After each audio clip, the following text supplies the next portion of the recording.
നീ ഒരിക്കലും ഈ ഭൂമിയിൽ വെറുതെ അല്ല. ഞാൻ ഒരു കഥ പറഞ്ഞുതരാം. അൽഷിമേഴ്സ് ബാധിച്ച പ്രായമുള്ള 3 ആളുകൾ ഒരു വീട്ടിൽ ഒരുമിച്ച് കൂടി. അതിലൊരാളുടെ വീടാണിത്. തന്റെ 2 മറ്റു സുഹൃത്തുക്കളെ കണ്ട സന്തോഷത്തിൽ അയാൾ അടുക്കളയിൽ പോയിട്ട് ചായ ഉണ്ടാക്കി വന്നിട്ട് ചായ അവർ 3 പേരും കുടിച്ചു. ഒരുപാട് നേരം സംസാരിച്ചു. അങ്ങനെ കുറച്ച് കഴിഞ്ഞപ്പോൾ ഒരാൾ ചോദിച്ചു, അല്ല, ഞങ്ങൾ ഇത്രയും നേരം നിന്റെ വീട്ടിൽ വന്നിരുന്നിട്ട് ഞങ്ങൾക്കൊരു ചായ കൊണ്ടുവരാൻ നിനക്ക് തോന്നിയില്ലെന്ന് വെച്ചു. അപ്പോൾ ഇയാൾ പറഞ്ഞു, ഓ, ഞാനത് മറന്നുപോയി എന്ന് പറഞ്ഞിട്ട് അടുക്കളയിൽ പോയിട്ട് വീണ്ടും ചായ ഇട്ട് കൊണ്ടുവന്നു. അവർ 3 പേരും അത് കുടിച്ചു. പിന്നെയും ഒരുപാട് നേരം സംസാരിച്ചു. അങ്ങനെ കുറച്ച് കഴിഞ്ഞപ്പോൾ ഒരാൾ ചോദിച്ചു, ഈ ഗ്ലാസ്സുകളൊക്കെ എന്താ ഇവിടെ എന്ന് വെച്ചു.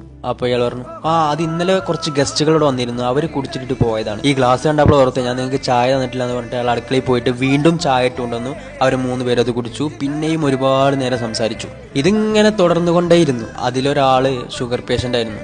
അയാളുടെ ബ്ലഡ് ഷുഗർ ലെവൽ അടിച്ചു കയറിയെന്ന് മാത്രമല്ല, ഹോസ്പിറ്റലിൽ പോകേണ്ടി വന്നു. അയാൾ മരണപ്പെടുകയും ചെയ്തു. ഈ കഥ അറിഞ്ഞു വന്ന ഡോക്ടർ ആദ്യം തന്നെ പറഞ്ഞെന്താണെന്നറിയോ, ഓർമ്മയുള്ള ഒരാളെങ്കിലും അവരുടെ കൂട്ടത്തിൽ ആ നേരത്തെ അവിടെ ഉണ്ടായിരുന്നെങ്കിൽ ഈ മരണം സംഭവിക്കില്ലായിരുന്നു എന്നുള്ളത്. സോ ഇത്രയേ ഉള്ളൂ മനുഷ്യൻ. എല്ലാവർക്കും ഓരോരോ കുറവുകളുണ്ടാവും. പക്ഷേ ആ കുറവുകളെ നികത്താനുള്ള ആളുകളെയും ഈ ഭൂമിയിൽ ദൈവം വെച്ചിട്ടുണ്ടാവും. കണ്ണ് കാണാത്ത ഒരാൾക്ക് അത് കാണുന്നവന്റെ സഹായം വേണ്ടിവരും. നടക്കാൻ കഴിയാത്ത ഒരാൾക്ക് അത് കഴിയുന്നവന്റെ ആവശ്യം വേണ്ടിവരും. ഈ നിമിഷത്തിൽ സങ്കടപ്പെട്ടിരിക്കുന്ന ഒരാൾക്ക് അവനെ സമാധാനിപ്പിക്കാൻ കഴിയുന്ന ഒരാളുടെ ആവശ്യവും വേണ്ടിവരും. സോ നിന്റെ ആവശ്യവും ഇപ്പൊ ആർക്കോ ഉണ്ട്. പക്ഷെ വൈകുന്നതിന്റെ മുന്നായിട്ട് നീ അവിടെ എത്തുക മാത്രം ചെയ്താൽ മതി.